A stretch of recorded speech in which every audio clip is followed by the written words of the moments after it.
Hi hello, എല്ലാവർക്കും നമസ്കാരം. ഇന്ന് കുറച്ച് ചെടികൾ വീണ്ടും വാങ്ങിയിട്ടുണ്ട്. അത് എവിടെ നടണമെന്നുള്ള അന്വേഷണത്തിലാണ് ഞാനും ചേട്ടനും, ഒപ്പം കുറച്ച് കുറിഞ്ഞിപ്പൂച്ചകളും. അയ്യോ ഓടിക്കൂ! അപ്പോഴേക്കും മഴ പെയ്തു. ഞങ്ങളെല്ലാവരും ഓടിക്കേറി മഴ മാറട്ടെ എന്ന് വിചാരിച്ച് അവിടെ നിന്നു.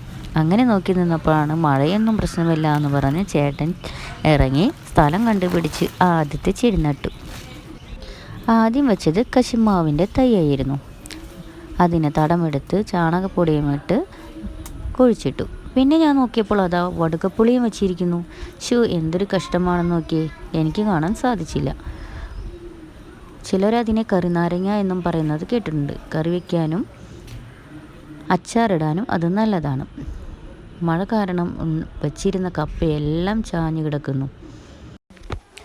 അടുത്തത് നെല്ലിക്ക നടാനുള്ള പ്ലാനാണ്. ഈ പ്രാവശ്യം ചേട്ടൻ്റെ ഒപ്പം തന്നെ നടന്നു. എങ്ങനെയാണ് വെക്കുന്നത് കാണാൻ. അങ്ങനെ ആൾ കുഴിയൊക്കെ എടുത്ത് സെറ്റാക്കി തുടങ്ങി.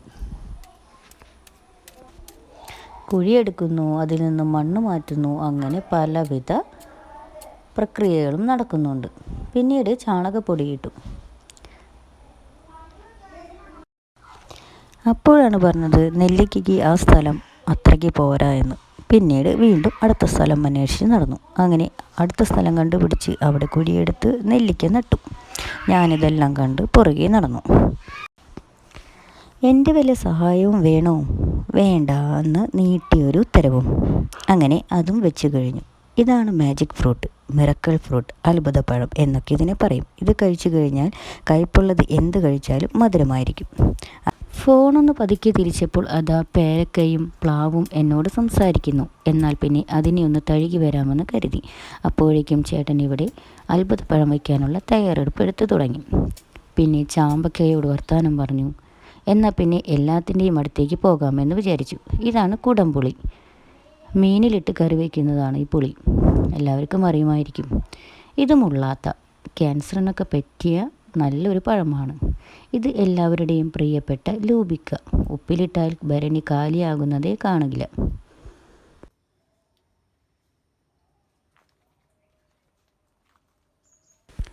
ഇത് വീണ്ടും പൂത്തു തുടങ്ങിയിട്ടുണ്ട്. ഇതാ കണ്ടോ, കായൊക്കെ വന്നു തുടങ്ങി.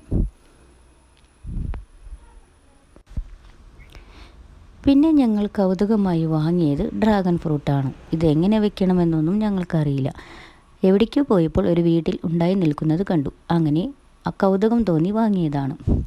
വാഷിംഗ് മെഷീൻ്റെ ഉള്ളിലെ ഡ്രമ്മാണ് ഞങ്ങൾ ഇതിനായിട്ട് സെലക്ട് ചെയ്തത്. അതിൽ നിറയെ മണ്ണിട്ട് തൈ നട്ടു കൊടുത്തു.